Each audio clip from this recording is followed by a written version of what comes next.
ഓടിക്കൊണ്ടിരുന്ന ട്രെയിനിൽ നിന്ന് തെറിച്ചു വീണ് കാസർഗോഡ് ബദിയടുക്ക സ്വദേശിയായ 18-കാരന് ദാരുണാന്ത്യം. ബദിയടുക്ക നാരമ്പാടി സ്വദേശിയായ മുഹമ്മദ് അൽത്താഫാണ് കണ്ണൂരിൽ മരണപ്പെട്ടത്. കണ്ണൂരിൽ ഓടിക്കൊണ്ടിരുന്ന ട്രെയിനിൽ നിന്നും തെറിച്ചു വീണ് 18-കാരന് ദാരുണാന്ത്യം. ബദിയടുക്ക നാരമ്പാടി സ്വദേശി ഇബ്രാഹിം അൽത്താഫാണ് മരിച്ചത്. തിങ്കളാഴ്ച രാവിലെ 6:45ഓടെ കണ്ണൂർ താഴെചൊവ്വയിലാണ് സംഭവം.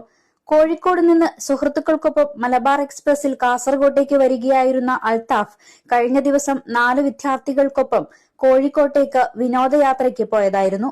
തെറിച്ചു വീണത് കണ്ട സുഹൃത്തുക്കളും യാത്രക്കാരും പോലീസിനെ അറിയിച്ചു. തുടർന്ന് റെയിൽവേ പോലീസും നാട്ടുകാരും ചേർന്ന് അൽത്താഫിനെ ആശുപത്രിയിലെത്തിച്ചെങ്കിലും ജീവൻ രക്ഷിക്കാനായില്ല. വിവരമറിഞ്ഞ് ബന്ധുക്കൾ കണ്ണൂരിലെത്തി. നാരമ്പാടിയിലെ അബ്ദുറഹ്മാന്റെയും ഐഷയുടെയും മകനാണ് അൽത്താഫ്.